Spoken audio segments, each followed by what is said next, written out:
Hi, and welcome to the OT is In, the podcast where we merge the worlds of education and occupational therapy to empower families like yours.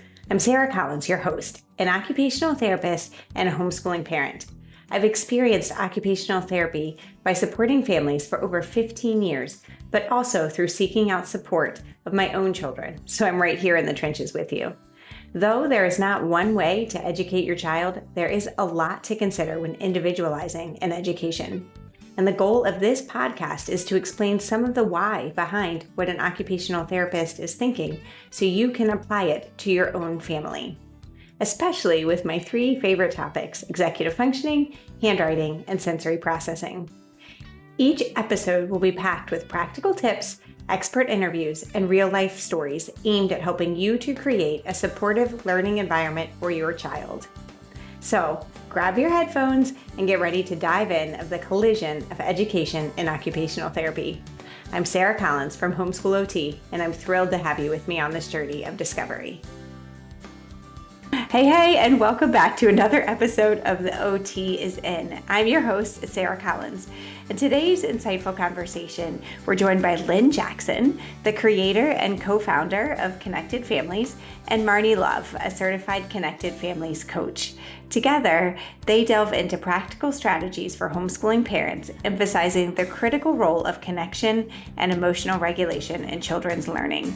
Lynn, one of the founders of the worldwide resource of Connected Families, is also an OT. She shares her expertise on teaching life skills such as self-regulation and even reconciliation. She introduces the Connected Families framework, but also gives you practical tips. Be sure you tune in to the activity of pillow slugging that I'm for sure adding to our heavy work repertoire. Marnie Love, a Connected Families coach and seasoned homeschool mom, joins the conversation with her expertise in application to the homeschool. Together, we explore the philosophy of connection over curriculum. Ever heard that one before? We advocate for strong parent-child bonds as the foundation for effective homeschooling. So join us as we navigate the complexities of homeschooling, tackle parenting challenges, and uncover the transformative power of connection in our children's education. So stay tuned for a conversation full of practical tips, heartfelt stories, and invaluable insights. Thank you for being here. Hey there, OT is In listeners. Let's take a moment to talk about something that's at the heart of what we do as parents and caregivers: understanding our kids. If you've ever wondered why your child reacts the way they do to certain sounds, textures, or environments, you are not alone. In fact, we've spent many episodes discussing the senses of vision and interoception, and we're going to continue going on and covering all of these other senses. And in episodes 47 and 48, we're discussing the sense of touch. But I also know that though you are listening to me talk about these topics, it's also great to have a document that you can read and highlight. Hello, multisensory learning. And we also want to make sure that this information is consolidated into one place. So that's why we've created the resource called What is Sensory Processing? This guide is perfect for homeschooling parents, caregivers, or anyone looking to better understand how sensory processing impacts a child's behavior and learning. It's clear, it's practical, and it's designed to help you recognize your child's unique sensory needs and support them in thriving.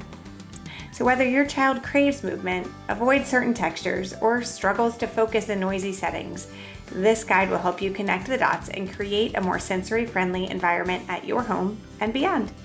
So visit thehomeschoolot.com/shop to grab your copy today, or find a link in the show notes. And let's make learning and living a little smoother for your family. Hey, welcome back to the OT is In podcast. You're going to see some familiar faces and new faces, or hear familiar voices and new voices on here. I have Marnie Love back with us today, and she's going to talk with us some about her journey with Connected Families. And also we have the huge benefit of having Lynn Jackson here, who is the creator and founder of Connected Families. Can you guys first start just by introducing yourselves and who you are and what your journey has been? Go ahead, Marnie. I'm Marnie Love, and I am a Connected Families coach, certified through Connected Families, and I specialize in helping homeschool families through our four-part framework and just help them be able to homeschool in a way that they'll be proud of later, is what I like to say. And I also just love coming alongside homeschool mamas and supporting them in just their own growth and development too. That's awesome. Yeah, I'm a co-founder of Connected Families with my husband, and we merged our backgrounds. He worked for 12 years with at-risk teens and just saw some of the problems that developed over the years that were just so hard to undo by the Yeah. time kids were into their teens. And so he felt a calling to younger families, and I was currently working in pediatrics as an occupational therapist with the kids. I got all the kids with the sensory and behavior challenges. And Mhm. so that was just this great merging that we put together to start Connected Families in 2002. So, when you started in 2002, tell me a little bit more about what did that look like then and how has it progressed since that time? Oh, it's so different. We just started, we had this big grand vision to speak to the churches in the Twin Cities, Minnesota area, and Okay. that was it. And now it's a worldwide community with over 100 certified parent coaches. It's a very growing Amazing. partnership program. We have online courses that again go around the world, and it's just been a joy to watch Yeah, what has happened with our humble little beginnings. that's beautiful. And what is the main, you said that you started with, we're just going to talk about this with families that are locally. What is the main thing when you guys all come together? Obviously, it's connected families, but what exactly does that mean to you? I think if I had to put the heartbeat of connected families into one sentence, it's about when parents make the shift from trying to manage behavior to strong connection and mentoring belief, that's Mhm. when things really begin to change in their families. Because kids resent feeling managed and they Right. really love feeling connected with, valued, and mentored. So I don't know. That'd be my one sentence description of it. I love that. I love that. And you're so right. I'm sure from an OT perspective, we could talk about this all day. So, can you share a little bit? What does that look like in the moment? So, we've got a kiddo who is doesn't want to be managed, but does and is struggling in the moment. So, how do parents look at that and be like, we're going to connect? Like, how do we do that? Yeah. That kind of is almost leading me into our frameworks. I'll just hit a few highlights and maybe we can dive back into it later. But it starts with the parent just taking a breath and checking in and going, wow, what's going on with me? Is my anxiety shooting through the roof here so that I'm coming at this child with a furrowed brow and intensity to control, which sends their brains into fight or flights? Or can I take a breath, breathe in some peace? If I have a faith in God, just saying, Lord, help us here.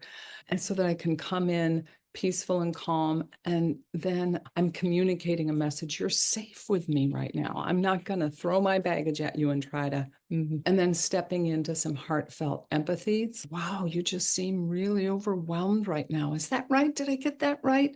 And if you got it right, then and you really understood, then your child's likely to say, yeah, I'm really overwhelmed and I don't like you breathing down my neck. Wow, thanks for sharing that with me. That was hard. Let's see if we can figure that out together. So it's coming in with that kind of energy and just slowing your pace. We have a phrase in this, you are safe core message that's just about instead of coming in fast, large, and loud, we step back, take a breath, come in slow, low, and listen. Because fast, Mm. large, and loud is a guarantee to set that frontal lobe, shut it down, and activate the fight or flight system. And slow, low, and listen, just slowing our approach, slowing our questions, getting low out of our intimidating hands on hip, finger pointing posture, and then really listen to what's going on in our child. And that's just been transformative for lots of parents. Yes. And so much more than just this is a behavioral approach, but what you're talking about there, we've talked about co-regulation on this podcast in the past. And so Mhm. you're bringing in all of this neuroscience. I love your phrasing of slow, low, and loud, but can you talk a little bit more about the brain and what's happening when you're coming at it that way versus activating that fight or flight with us being so anxious up here? Kids read our facial expressions, and and a lot of that a lot of the emotional tone is communicated in our eyebrows. So we slow down, just thinking calm face, eyebrows up. As you enter slow, it's like danger doesn't come slowly. Danger Yeah. is usually something quick, a car approaching, just in whatever source it is. And as we get ourselves in that slow, low, and listen posture, our kids, through mirror cells, reflect that same thing. It's the co-regulation that you're talking about. And that's their best shot. We can't control our kids. The only person we can control is us, but that's Ourselves. their best shot at being able to get their frontal lobe back online functioning so that you're able to facilitate some wisdom, because kids learn best when they feel safe. And that Mm. starts with us checking our hearts and saying, is my heart for my child right now? Am I truly for my child, or am I wanting to manage them for my own sense of control in an out of control, crazy homeschool day? Did that And answer your question? yes, yes, absolutely, absolutely. And you brought up this connection over what is sometimes connection over curriculum is one of the phrases that I Mhm. hear often in the homeschool world of when we get so much like we have to get this done and this done and this done. And then there's all of a sudden a meltdown and we're like, no, we forgot to connect. But then parents are like, I don't have time to just sit down and go through, oh, let's do all this relaxing together and cuddling Mhm. together.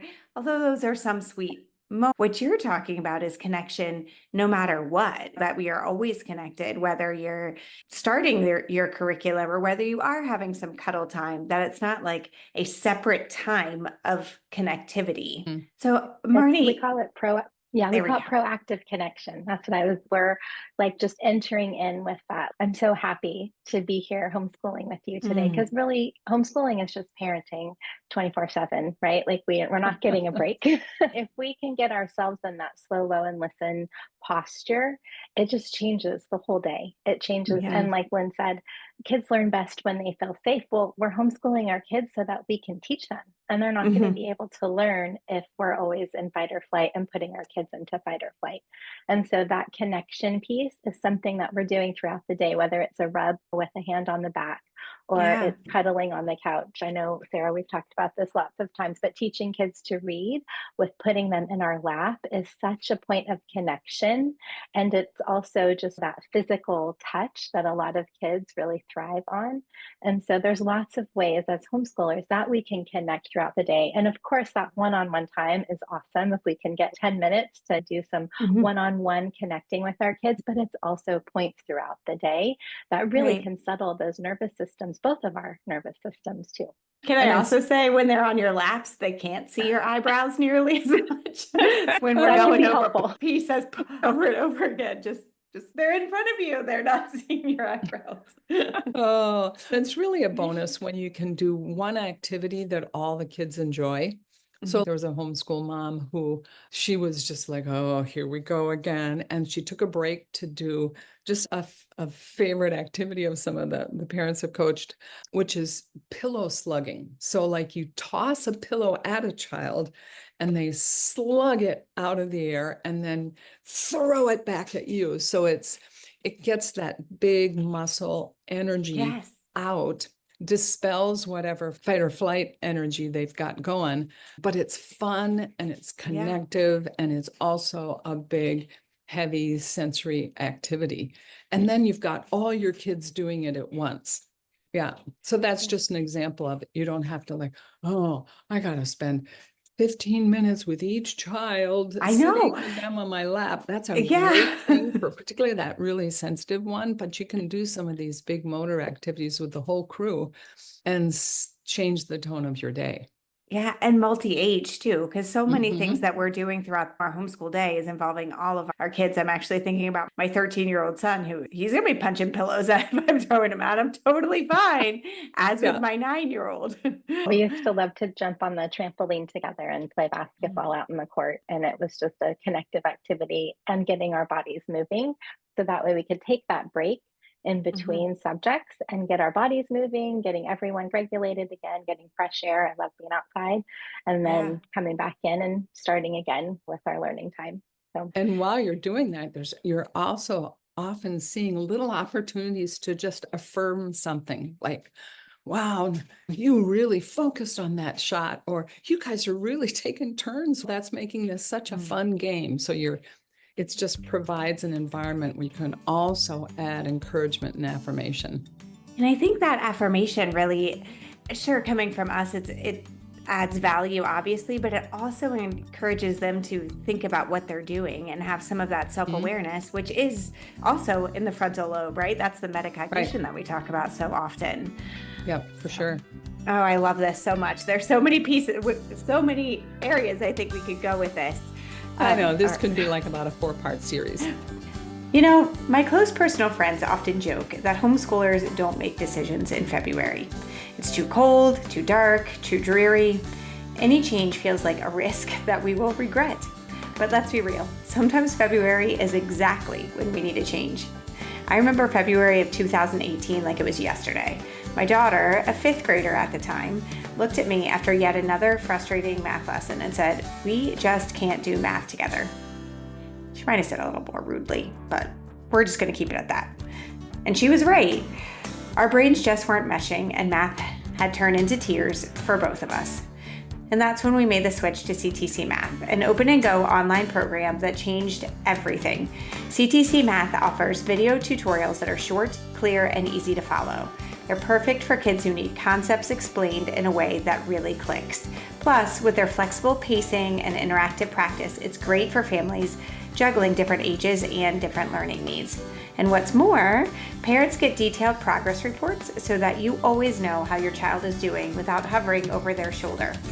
Since 2018, CTC Math has been a game changer for our family, and it might just be the change that your family needs too. So head to ctcmath.com to learn more and to start a free trial. And let's make math one less thing to stress about. So one of the specific courses that you guys have, and you mentioned this a little bit when you were talking about, that really might work for the sensitive kiddo who's sitting on your lap, but you have a course that's called Sense Intense Kids, correct? Mhm. Okay. So again, from the OT perspective, this one makes me be like, yes, I want to tell everyone to do this. So tell me more about what exactly is that course and how does that work for the homeschool mom? I think it's really important for the homeschool mom because of what you said, the 24/7 on. So you don't Mhm. get that time to regroup and take a break. And you may well be homeschooling because you've got one kiddo that just like you have this gut feeling they are not going to do well in a public or even a private school environment. Yeah, And I can so raise my own hand on that one because that's what got us started with homeschooling. yeah. And so there's just the challenge level is just that much higher. And like I said, you often have a child that you would relate to the title of sensitive and intense. And we tried to make it that way so that it wasn't like focused on a diagnosis or a Mhm. problem because boy, sensitivity and intensity, man, those are some great high potential Yeah. characteristics. Mhm, mhm. And so that was the passion behind it. I worked for years in a clinic with parents of these kiddos that just felt so discouraged and overwhelmed. And I wanted to bring together all that I had learned in terms of helping parents, but then what I knew as an OT in helping kids. An example is that they might latch on to a few sort of self-regulation tools for their kids. And they're like, okay, great, we're going to make a calm down corner. And when you get upset, you're going to the calm down corner. Intention. They put all this work into it. I had one mom that I coached said, yeah, we had a calm down corner for 2 years and I finally took it down because she refused to go to it. Yeah. And that highlights where the merging of this parenting framework that we talked about and the sensory strategies is just such an amazing combination. And so the idea behind the course was to provide the most holistic set of resources that I could put together for parents. So there's stuff on humor and play and shame and helping kids with shame, because these sensitive, intense kids, they just like, what internally they're like, what's bad wrong? again. I'm Yeah. bad. What's wrong with me? The world is against me. There's just all those dynamics. There's the dynamic in the relationship. There's sensory needs. It is #it's complicated.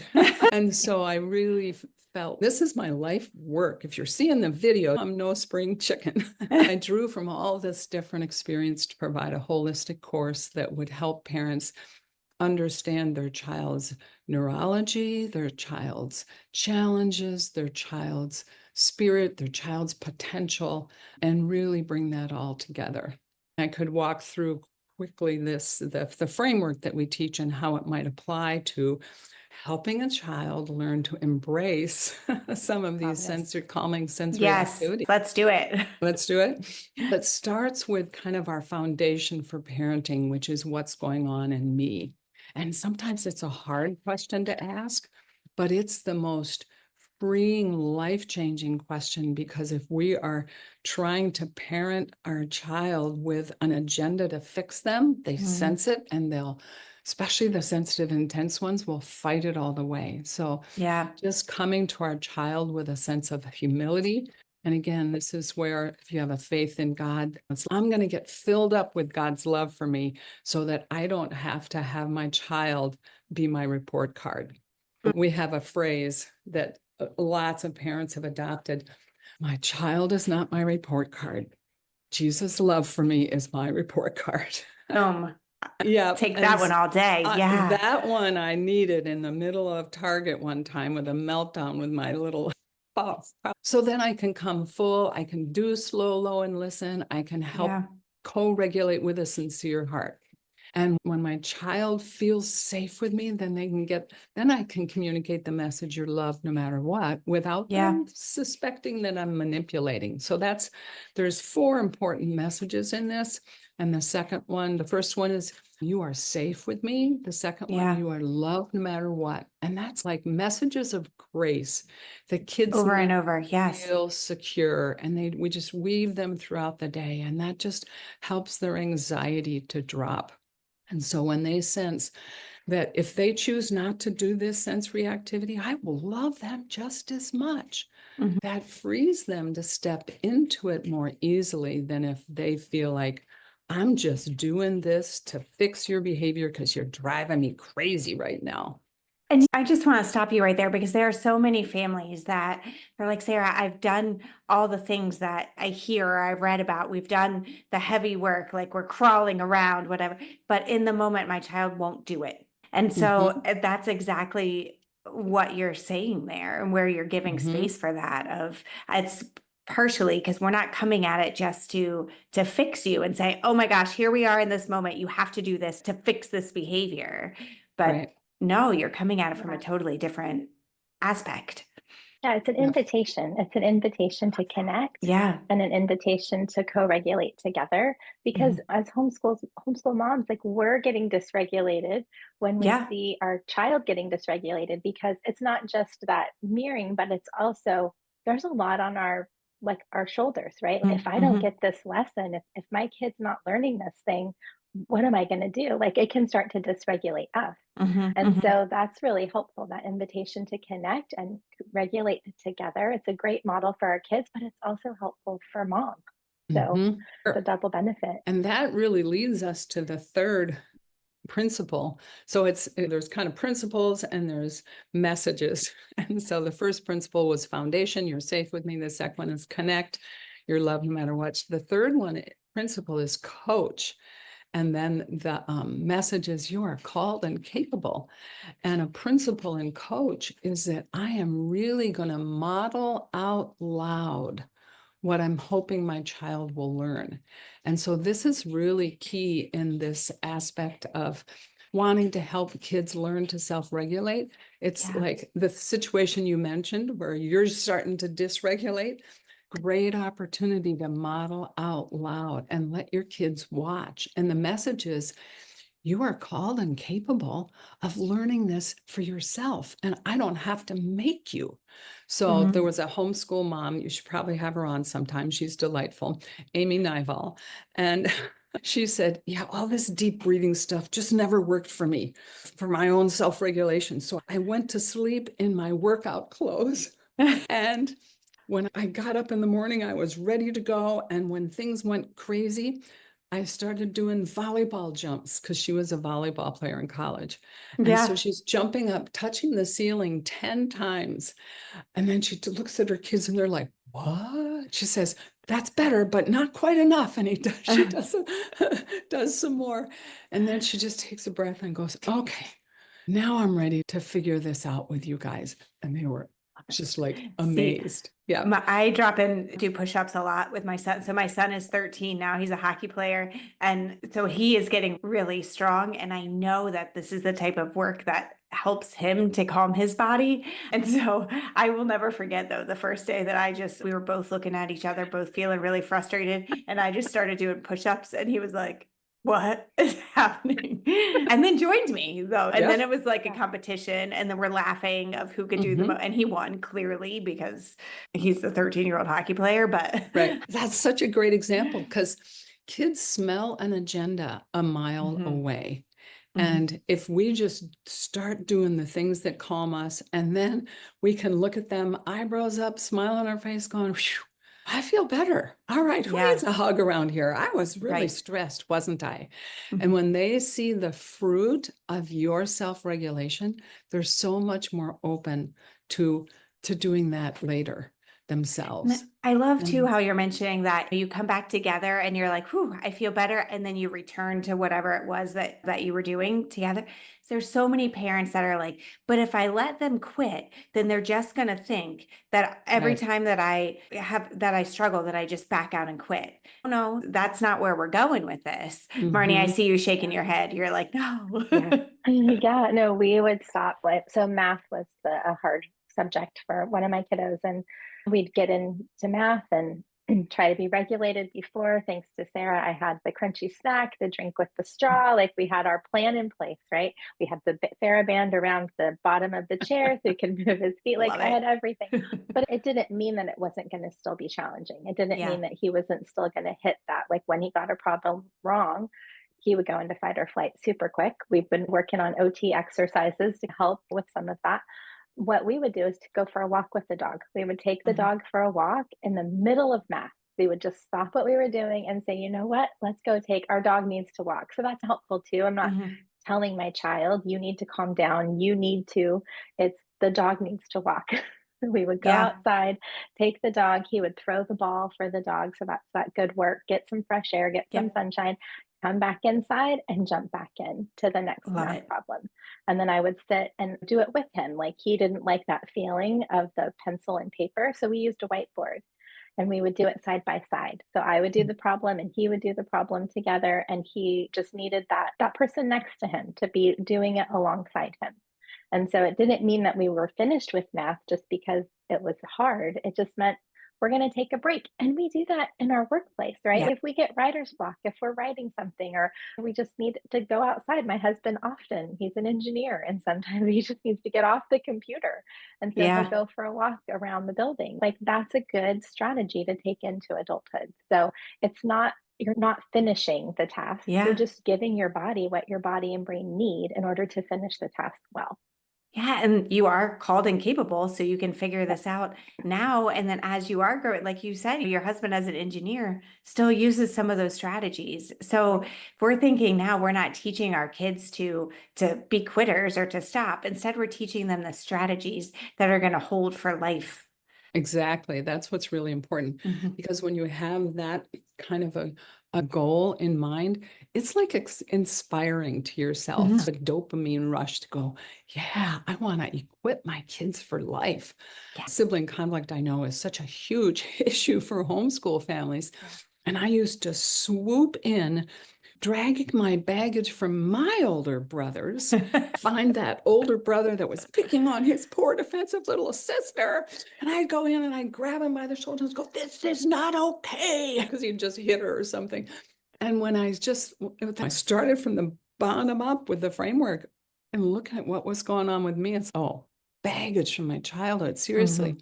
And when we embrace the phrase, we want for our kids the kind of relationships in life that Jesus bought for them on the cross, it was a game changer, because I had that bigger goal, that bigger life ready goal. I'd go in and I'd have empathy for both of them, and I'd just encourage them. And I think we can solve this.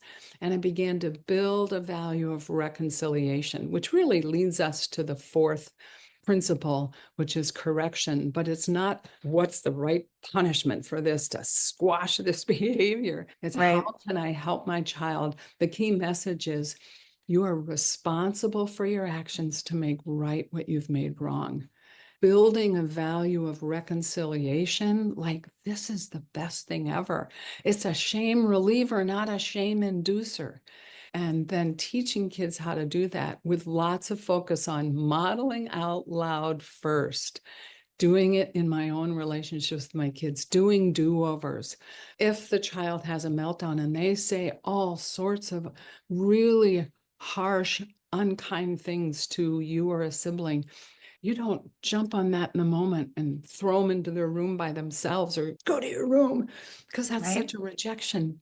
But you wait till they're calm, and then you help them. You help guide them through a reconciliation process that ends with celebrating that they put their relationship Back together. Yeah. Yes. And that, That's so valuable for, like you said, Lynn, the conflict resolution skills in Yeah. homeschooling. Like we're working on those skills. We get lots of opportunities. We like to say connected family So- layer. So many opportunities for conflict Yep. resolution. And so just helping our kids to walk through the peace process that's taught in that fourth level of the framework. Like it's so important for our kids to be able to reconcile their relationships with one another.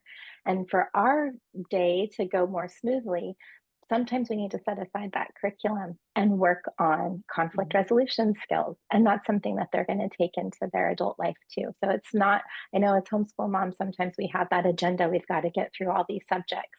And we see that as more of a derailment when our kids are bickering and fighting with one another, but it's actually an opportunity to come alongside them and to help them to learn how to work these things out. And if we really put in that time up front, then they'll start to be able to do it on their own as they get older. So it's worth taking the time off the curriculum to focus on.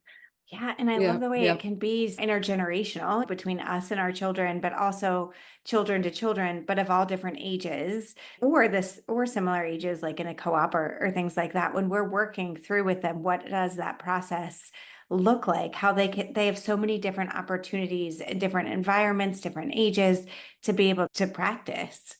Yeah. But again, you think about equipping kids for life with the ability to tune into what's going on in them, to self-regulate, and then to reconcile their conflicts. Oh, if you miss a little math, he's probably not going to be an accountant. But if he learns how to really reconcile relationships and calm himself down and reconcile relationships, he may just have a wonderful life relationally and in the workplace.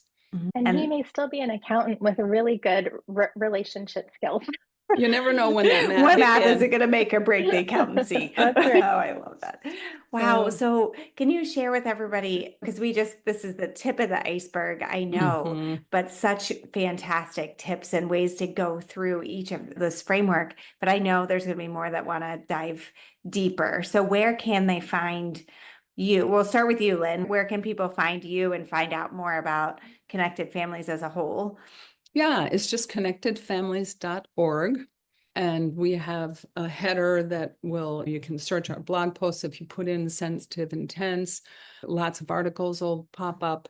If you look at our courses, there's a header for courses. You could check out our online courses. We actually have a little free one that could get you started. That's just 7 calming strategies that takes a few little nuggets from the course and turns them into a free offering for parents.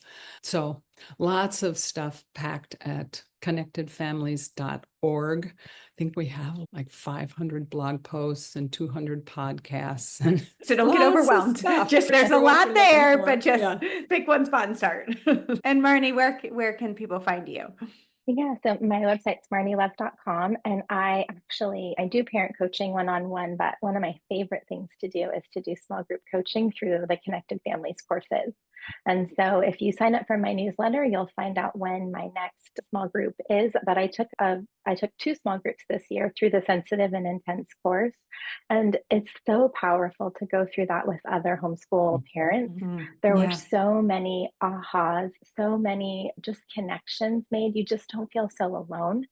Because sometimes homeschooling can feel really isolating, especially if you're homeschooling a sensitive and intense kiddo and other homeschool families, and it doesn't seem like they're struggling like you're struggling. So to meet with other parents that are in your shoes, that understand what it's like, is just super powerful. And so I'll be taking another group through that soon. And I'm just, I would love for you to sign up on the newsletter if it's something you want to go through. I think it's a wonderful class on its own. Sometimes it can feel overwhelming. And so to have a coach to go through it with you and pace it out so that you finish strong. I like to say sometimes we start courses and we don't finish them.